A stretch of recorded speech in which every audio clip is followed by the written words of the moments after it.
बिस्मिल्लाहिर्रहमानिर्रहीम। घर में मेरे लिए पुरतकल्लुफ़ ताम का इंतज़ाम किया गया था। बहन भाइयों के साथ मिलकर लजीज खानों के मज़े उड़ाए और सफ़र की थकावट दूर करने की घर से रज़ाई में घुस गया। आंखें नींद से बोझिल हो रही थी कि अचानक उस बेवा औरत और उसके यतीम बच्चों का ख्याल आया। इरादा किया कि अभी जाऊं और सामान पहुंचा आऊं।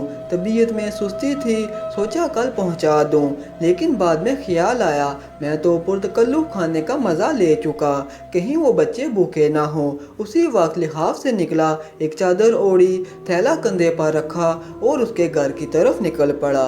शदीद सर्दी थी, धुंध भी बहुत ज़्यादा थी और भारी थैला उठाने में भी कुछ दिक्कत हो रही थी।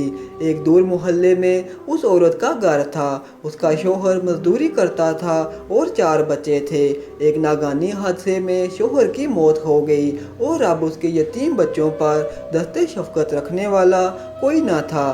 किस्मत भी बहुत सितम ज़रीफ है, वो कभी ऐसे लोगों को लपेट में ले लेती है जिनका खुदा के सिवा कोई नहीं होता।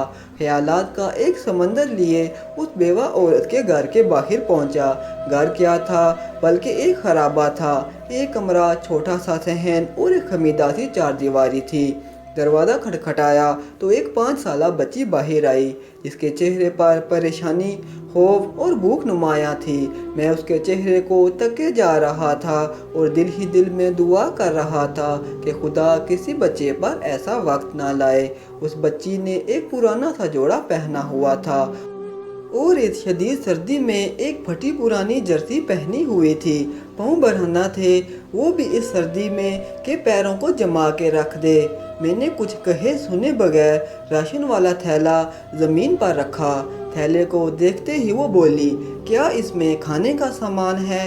ये सुनना था कि मैं हैरान हो गया। एक बार फिर उसने यही सवाल दोहराया। मैंने मस्बत अंदाज में सर हिलाया। वो बच्ची खुशी के मारे चीखती चिल्लाती माँ की तरफ भागी और ये कहे जा रही थी, अम्मी फरिश्ता आ गया, अम्मी फरिश्ता आ गया। और फिर 2 और छोटे छोटे बच्चे खुशी के मारे दरवाजे पर दौड़े चले आए, कभी मुझे देखते, कभी उस थैले को, और खुशी से लूट-पुट हुए जा रहे थे। मेरी आंखों से आंसू रवां होने लगे, होंठ कुपकुपा रहे थे और जिस्म में एक सर्द सी लहर दौड़ रही थी। खुदाया, ये क्या माजरा है? क्यों ये बच्चे मुझ गुनाहगार को फरिश्ता समझ बैठे हैं? इन्हीं सोचों में गलतान था कि एक खातून जो उनकी माँ थी दरवाजे पर आई और दरवाजे की ओर में खड़ी होकर रूहानी सी आवाज़ में ये कहने लगी, मेरे बच्चे 2 दिन से भूखे थे। गैरत गवारा नहीं करती कि किसी के आगे हाथ फैलाऊं।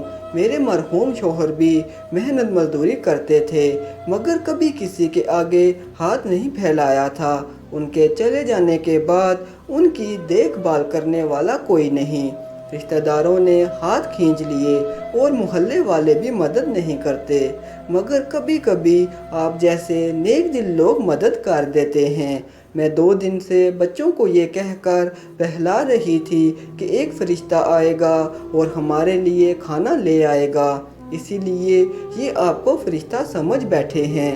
उस औरत ने खुदा के हुजूर शुक्राने के चंद कलमात अदा किए, मुझे ढेर सारी दुआएं दी और शुक्रिया अदा किया। मैं वहाँ से वापस खो लिया। आंसू रुकने का नाम नहीं ले रहे थे। ज़िंदगी में कभी भी खुद को इतना पुरसुकून महसूस नहीं किया जितना आज कर रहा था, और अंदाज़ा लगाया कि एक बेबस इंसान की मदद करने से जो रूहानी सुकून मिलता है वो किसी और काम में नहीं मिलता। हमारे इर्द गिर्द बहुत से गुरबा होते हैं जो मुस्तहिक होने के बावजूद किसी के आगे हाथ नहीं फैलाते, मगर मदद करने वाले हाथों के मुंतज़िर रहते हैं। आगे बढ़ने से पहले एक छोटी सी गुजारिश करना चाहूँगा, अगर आपने अभी तक हमारे चैनल को सब्सक्राइब नहीं किया तो जल्दी से हमारे चैनल को सब्सक्राइब कर दें ताकि आपको हमारी हर नई आने वाली वीडियो का नोटिफिकेशन मिल जाए। 2 वक्त की रोटी ही उनका कुल जहां हुआ करती है। ऐसे लोगों की मदद करनी चाहिए, चाहे वो एक वक्त का खाना ही क्यों ना हो। घर आया तो माँ ने पूछा, बेटा इतनी रात को कहाँ चले गए थे बिना बिताए? मैं बेसाख्ता बोला, फरिश्ता बनने गया था।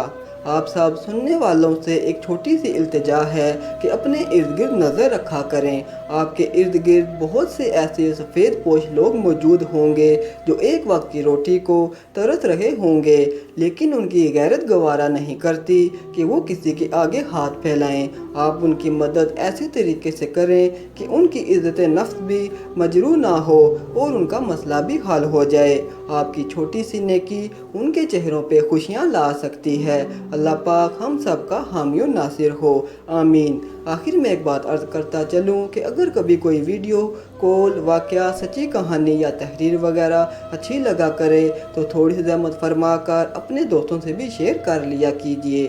یقین کیجیے کہ اس میں آپ کا بامشکل ایک لمحہ صرف ہوگا، لیکن ہو سکتا ہے کہ اس ایک لمحہ کی اٹھائی ہوئی تکلیف سے آپ کی شیئر کردہ تحریر ہزاروں لوگوں کے لیے سبق آموز ثابت ہو سکتی ہیں۔ شکریہ۔